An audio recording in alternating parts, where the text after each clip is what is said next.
끝났어요? 네. 다시 한번 박수 부탁드립니다.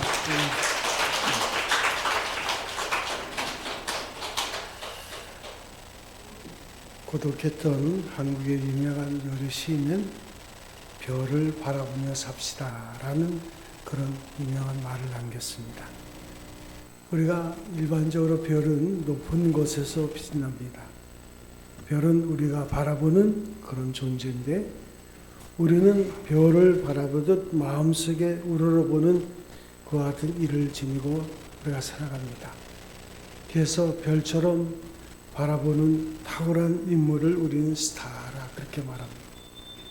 현대 대중사에서는 스타의 개념과 개념의 그 차원이 타락하고 저색해지고 말았는데 별은 영원한 상징입니다. 별은 우리 이상의 심볼이고 별은 언제나 어두운 밤에 빛납니다.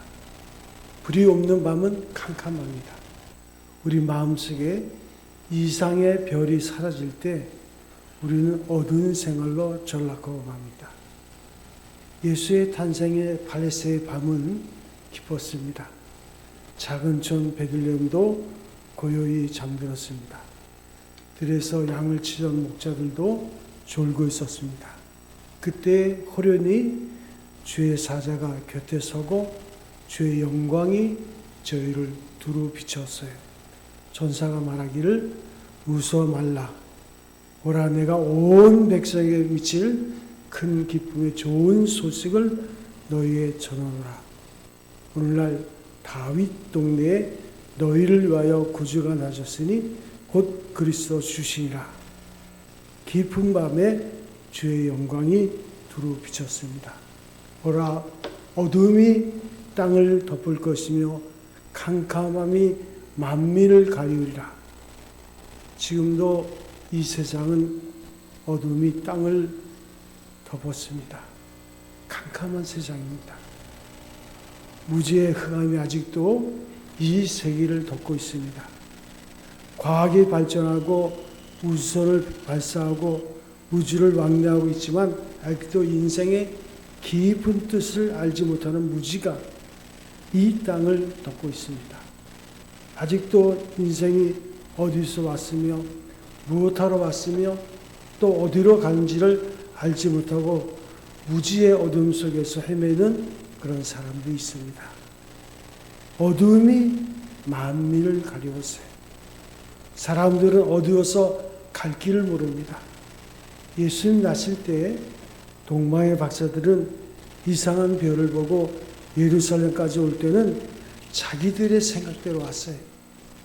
유대인의 왕이 새로 나시게 되면 의뢰의 유대 땅의 수도인 예루살렘에 나실 것이야 그런 생각을 했습니다. 그러나 그들이 생각한 것은 결국 실패로 돌아가고 말았어요. 사실 박사들이 예루살렘을 찾았기 때문에 헤롯 왕의 마음이 격동했습니다.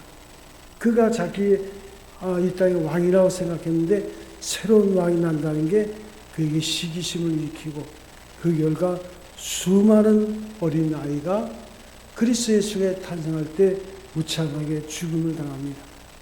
동방의 박사들은 제사장과 서기관들의 안내를 받았습니다. 베들레헴으로 가라 그랬어요. 그러나 그들의 안내 배후에는 헤롯의 흉계가 그를 따랐습니다.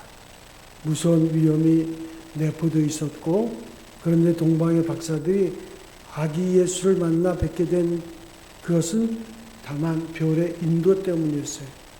그 별의 인도를 받을 때 아무런 위협도 없었고 결국 아기 예수를 만나게 됩니다. 오늘 주신 말씀 중에 보면 그 별은 예수 그리스도를 말합니다. 그 별은 우리를 인도하는 별인데 예수님도 친히 말씀하시기를 나는 길이요 진리요 생명이니 나로 말지 않고는 아버지께로 올 자가 없다. 요한계시록에도 예수님 가르쳐서 데이스타 새벽별이라고 말씀하고 있습니다. 여기서 나는 길이요 그 말은 오직 나만이 길이다. 강한 뜻이 여기에 담겨져 있습니다. 그리스도는 많은 길 중에 한 길이 아니라 하나밖에 없는 유일한 길이십니다. 사람들은 연습도 하고 실패도 하지만 하나님의 세계는 연습도 없고 실패도 없고 한 번 하심으로 완전하게 하시는 거예요. 옛날 이스라엘 민족이 광야에서 40년간 생활할 때 낮에는 구름 기둥으로 뜨거운 태양 간선을 가리고 길을 인도했고 밤에는 불기둥으로 사막에 이제 찬 기운을 덮어주고 어두운 밝기를 인도해 주었습니다. 이처럼 그리스도는 언제나 우리를 인도하십니다. 그리스도의 인도를 따르는 한 우리에게는 잘못된 염려가 전혀 없어요. 오늘 이 땅에 사는 사람들 중에 갈 길을 찾지 못하고 방황하는 사람이 얼마나 많습니까? 길을 잘못 들어서 허덕이는 사람들이 얼마나 많이 있어요. 자기 생각대로 가보는 사람도 많습니다. 내친 걸음이니 다음을 생각지도 않고 걸어가고 있는 사람도 많이 있어요. 도대체 나의 앞날은 어떻게 될 것인가? 사회 전반에 팽배한 불확신성으로 심적 불안감이 확산되고 소위 철학어린한 점집을 찾는 사람들이 줄을 선다고 그래요. 이제는 인터넷 역술 사이트도 폭발적인 인기를 끌고 있다고 그러는데 지금 270여 곳에 이르는 사이트가 300만 명의 가입자를 확보하고 있다고 합니다. 대표적인 역술 사이트 사주닷컴 같은 경우는 하루에 방문자 수가 무려 3만 명까지 된다고 해요. 연 매출은 50억이라고 그래요. 서울 강남구 압구정동에도 보면 점집을 운영하는 점쟁이가 빚진 사람과 빚준 사람 사이에서 어디를 가야 상대를 찾겠나? 내가 그 빚진 사람을 어디 가면 만날 수 있나? 또 어디를 가면 내가 빚쟁이를 피해서 다닐 수 있겠나? 그런 것을 물어보는 사람들이 양갈래기로 그런 총국이 벌어지고 있다고 합니다. 오늘 우리 사회는 이렇게 어둡습니다. 여러분, 이렇게 어두운 세상에 빛이 임하셨어요. 우리를 바른 길로 인도하실 분은 그리스도 예수밖에 없습니다. 구조조정이라는 이름 아래 수많은 사람들이 직장을 잃게 되고 그 과정에서 겪을 상처와 갈등은 우리 사회를 여러 가지 차원에서 멍들게 합니다. 이런 식으로 미래의 안전이 보장되지 않는 그 사회에서 사람들은 어떻게 하든 큰 것 하나 먹어보겠다는 그런 한탕주의가 범람하는 것을 보고 있습니다. 위에서부터 아래까지 도덕적 해이가 그 사회의 생존 방식처럼 되어 있고 그 사회의 미래는 보장받을 수가 없게 됩니다. 이런 때일수록 교회는 우리 사회의 정신적인 혼미를 일깨우고 그 도덕적 파산이 가져올 위기를 경고해야 됩니다. 복잡한 내거리에 신호등이 고장이 나서 작동이 되지 않습니다. 그 혼란을 우리가 상상해 보셨습니까? 오늘 우리 사회에 도덕적 해이 혼란이 어디서 왔을까요? 깊은 밤에 신호등이 빛을 내야 되는데 그 빛이 꺼져서 그렇게 된 거예요. 주님 말씀에 너희는 세상의 소금이요 세상의 빛이라 하셨는데 우리가 그 구실을 다 하지 못해서 그렇습니다.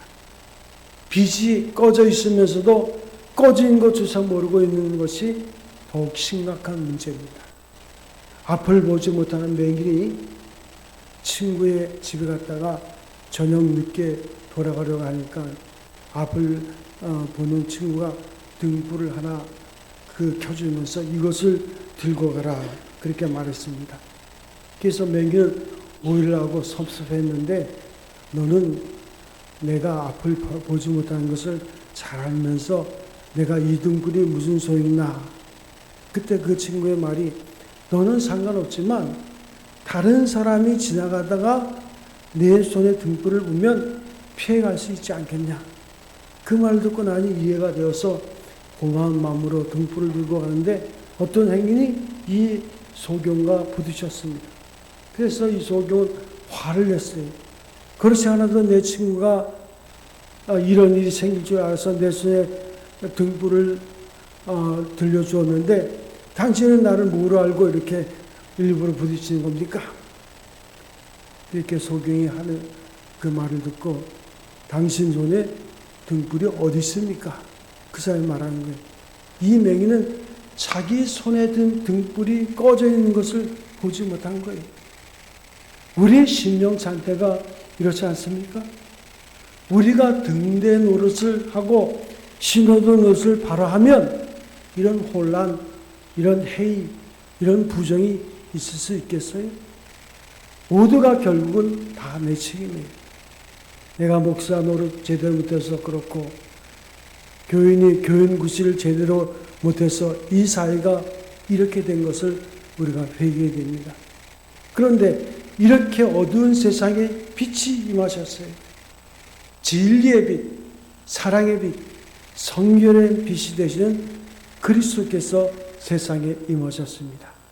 그리고 깊은 밤은 슬픔을 의미하는데 이 어두운 세상은 또한 슬픔의 세상이에요. 눈물과 탄식과 슬픔의 깊은 밤입니다. 무지는 슬픔을 가져오고 죄악은 애통을 가져옵니다. 한국 근대사를 보면 일제의 압박, 또 나라 없는 그 민족의 슬픔, 또 광복 후에는 살판소의 슬픔, 6.25 한국 동남아의 슬픔, 가족 분산의 슬픔, 민족 산전의 슬픔, 쿠데타의 슬픔, 부정선거의 슬픔, 군사 독재의 슬픔을 맛봤어요.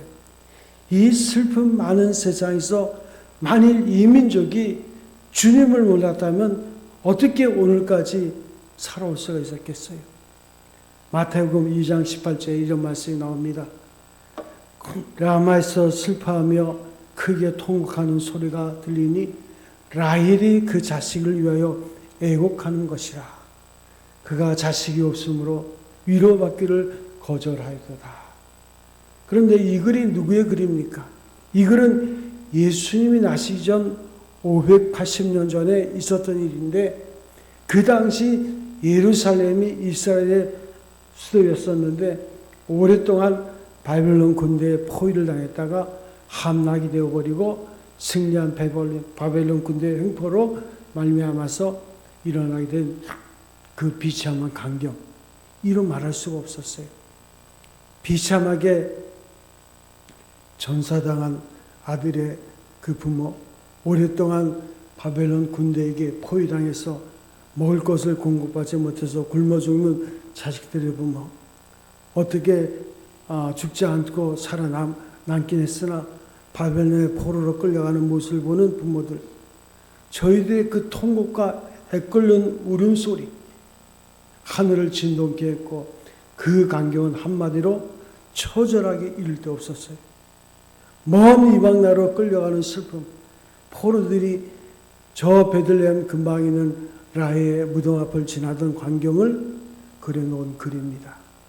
이와 같은 슬픔의 주인공들, 눈물로 엮어진 역사의 주인공들은 어머니들의 슬픔을 한마디로 표현해서 그렇게 말하고 있어요. 위로받기를 거절했다. 무슨 말입니까? 사람이 정말 어려운 자리에 이르고 슬픈 가운데 빠지게 되면 위로하는 일이 들리지 않아요. 갑자기 사랑한 남편을 잃은 아내에게 무슨 위로의 말이 필요하겠습니까? 위로의 말이 남편을 잃고 하필 캄캄해하는 여인의 귀에 들리겠어요?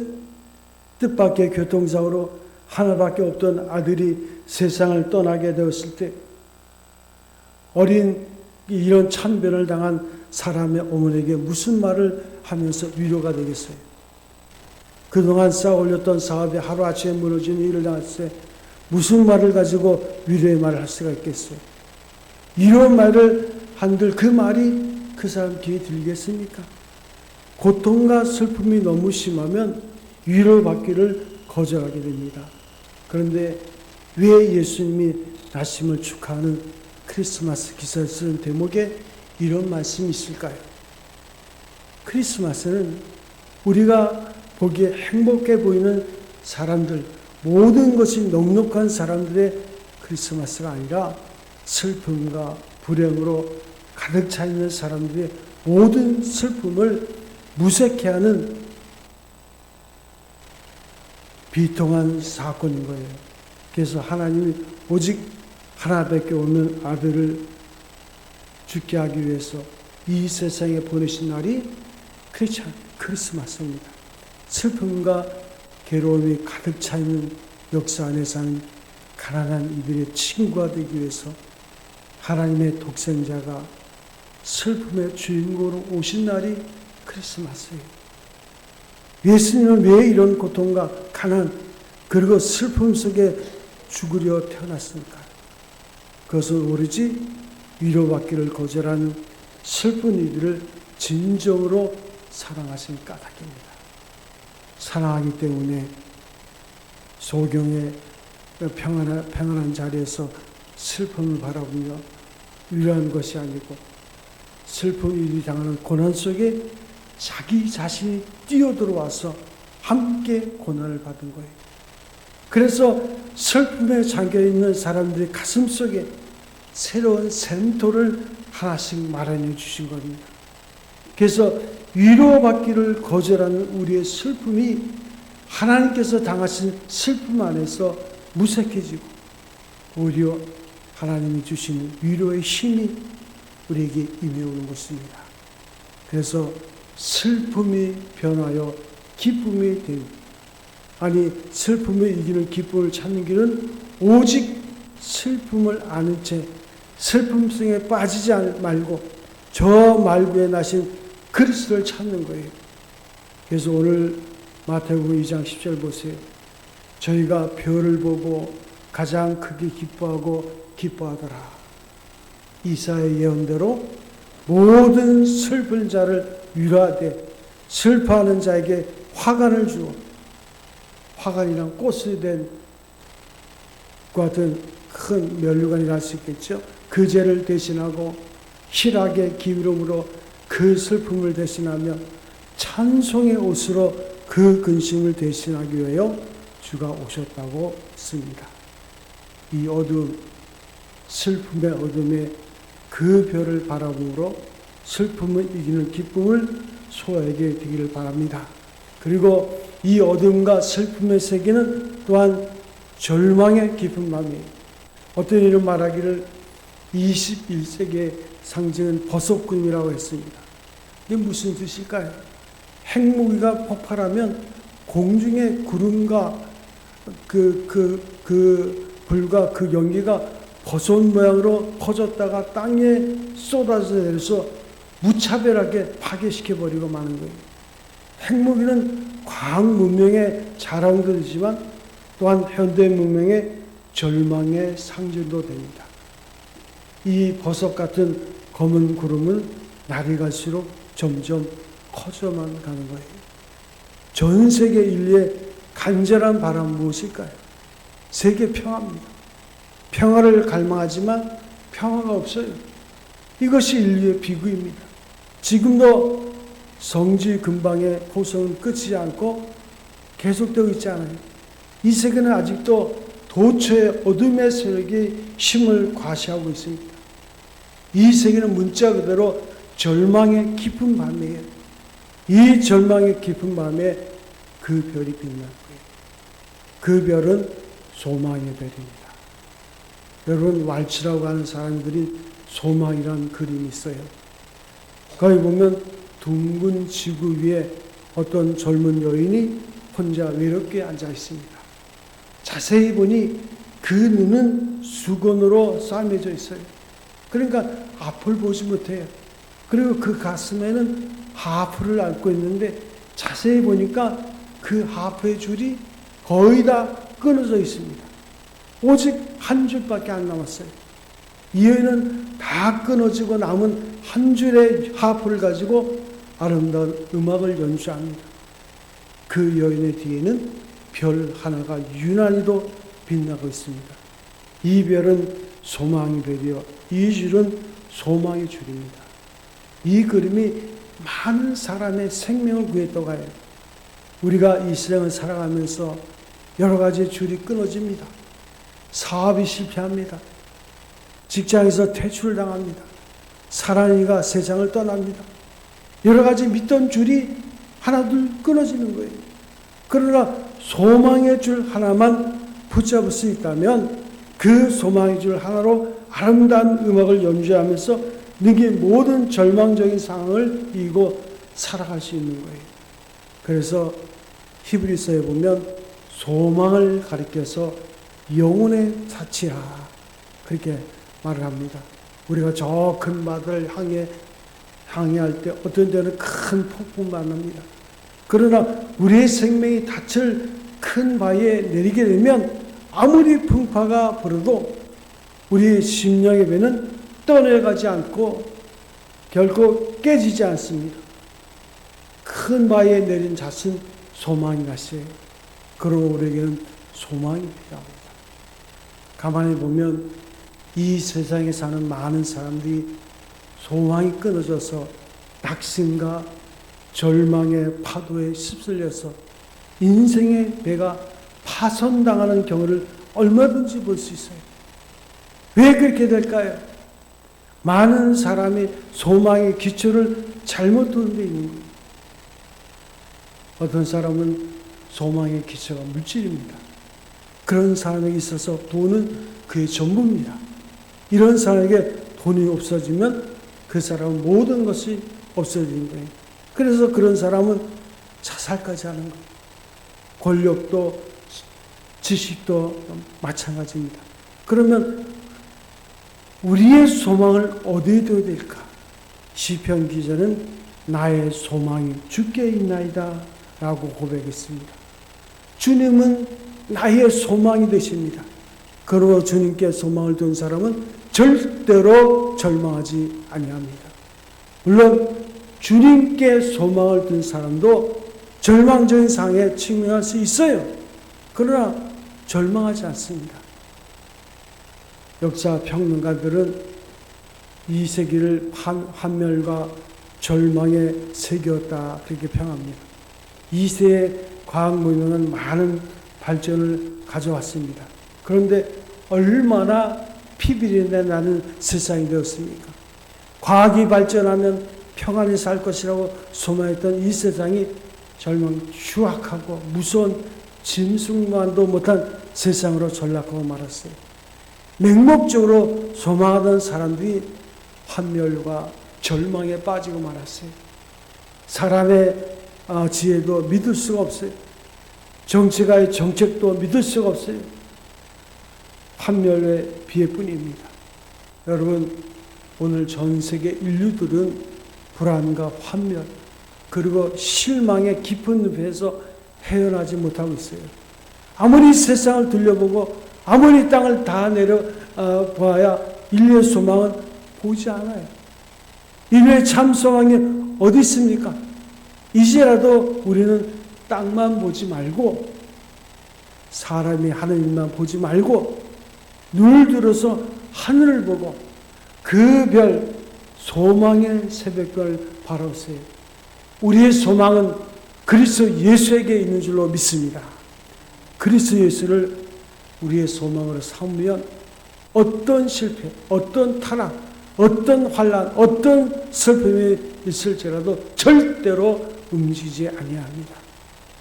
깊은 밤에 소망의 별이 되신 그리스도 예수를 바라보므로 절망적인 상황 속에서 새 은총을 입어서 소망지에 사시는 여러분 되시길 바랍니다. 그대로 어둠과 슬픔과 절망의 세계는 또한 사망의 깊은 밤이에요. 이 세상은 불의의 사고가 언제든지 일어납니다. 지난 1년 동안 우리나라에서 교통사고로 죽은 사람만도 약 2,550명인데 매년 세상을 떠난 분이 1년에 35만 2,700명이라고 해요. 그런 분들이 세상을 떠나요. 뇌출혈이나 심장마비같이 갑자기 세상을 떠나는 그런 경우도 많습니다. 사실 사람이 살아가는 것을 가만히 생각해 보면 심각한 일입니다. 이런 세상에서 어떻게 하면 지혜롭게 살 수 있을까? 하루하루를 나의 마지막 날인 줄 알고 사는 생활밖에 지혜로운 생활이 없는 거예요. 사실 제가 하나의 말씀을 전하고 있지만 이 설교가 제게 마지막 설교가 될지도 모릅니다. 더구나 이 말씀을 듣고 계시는 여러분도 이 예배가 마지막 예배가 될 수도 몰라요. 우리에게 죽음의 길은 밤이 언제 찾아올지 모르는 거예요. 우리가 사는 날이 내 일생의 마지막 날이 된다고 생각한다면 하지 않을 일도 있을 것이고 가지 않아야 할 곳은 가지 않을 것입니다. 더군다나 오늘이 마지막 날이라고 하면 죽음의 깊은 밤, 일할 수 없는 깊은 밤이 오기 전에 할 일도 있을 것입니다. 인생의 깊은 밤이 오기 전에 내가 조금 있으면 주님을 만나게 될 터인데 그것을 생각하게 되면 아직까지 회개하지 못한 죄를 가지고 주님 앞에 어떻게 갈 수 있을까요? 이걸 생각하고 제일 먼저 다른 거 다 제쳐놓고 자기의 죄를 회개할 줄 알아야 될 줄로 믿습니다. 어떤 분은 인정하면서 미처 회개하지 못한 죄를 다 회개하시고 천국 가는 분이 계십니다. 정말 축복받으실 분이죠. 그런데 어떤 분은 그런 기회도 없이 갑자기 세상을 떠나게 되는 그런 경우가 있는데 회개할 기회가 없어서 못했다면 얼마나 불행한 일입니까? 그러므로 만일 오늘이 나의 마지막 날로 생각이 된다면 내 삶에서 회개할 것은 온전히 회개해야 됩니다. 혹시 분한 일이 있어도 성경 말씀과 같이 해가 지도록 불을 품지 말고 형제간에 어떤 일로 해서 마음으로 그 상한이 있다면 다 털어버리고 화목해야 돼요. 그리고 내 책임이 무엇이든지 그 책임을 성실하게 감당해야 될 것입니다. 우리 믿는 사람들은 다 하나님의 청지기로서 여러 가지 책임을 맡았어요. 하나님이 우리를 세상에 보내신 것이 그 책임 성실하게 감당하라고 보내신 겁니다. 그리고 우리는 일할 수 없는 깊은 밤이 오기 전에 더 심사할 것입니다. 인생의 깊은 밤이 올 때 우리가 무엇을 해야 될까? 글을 써서 하든지 말로 하든지 유언을 남길 유언이 있을 것입니다. 갑자기 세상을 떠나는 경우 유언이나 유서가 없는 경우가 있어요. 그래서 서양에서는 그렇게 나이가 많지 않은 사람도 유언을 써서 봉해놓고 세상을 떠난 후에 보라고 합니다. 오늘이 나의 마지막 날이라면 사랑하는 가족과 친척, 친구에 무엇을 부탁하겠습니까? 다른 말 부탁할 것이 많이 있겠지만 예수 잘 믿으라고 할 것입니다. 인생의 깊은 밤, 죽음이 찾아옵니다. 이것은 너무나 분명한 거예요. 분명치 않은 것은 언제, 어디서, 어떻게 합니까? 그런데 주 안에서 죽은 사람은 복이 있다라고 하는 음성이 있어요. 인생의 깊은 밤에 이 깊은 소식이 들리십니까? 빛 대신 주, 기쁨의 주, 소망의 주, 생명의 주를 만나길 원하십니까?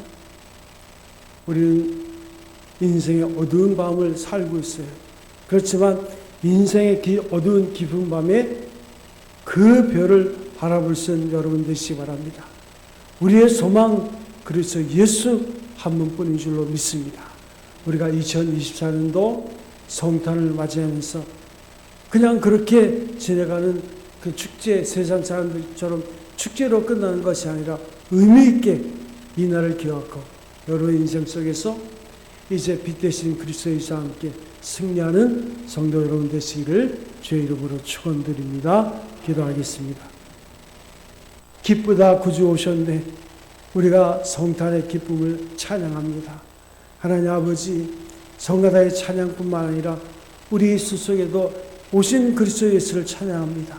이제는 그 예수 그리스도가 우리의 삶의 처음이 되고 날마다 주님과 함께 동행함으로 세상의 어둠 속에서 빛 대신 그리스도 예수를 바라보며 믿음 안에서 주님과 함께 동행하며 승리하는 우리의 인생이 되게 하여 주셔서 2024년도 성탄에 이제 그 모든 것이 이제 그냥 축제로 끝나는 것이 아니라 좀 더 의미 있게 주님을 만나는 귀한 시간이 되게 하여 주옵소서. 주신 큰 은혜와 사랑 감사하고 우리를 사랑하시는 우리 주 예수 그리스도의 이름으로 기도하옵나이다. 아멘.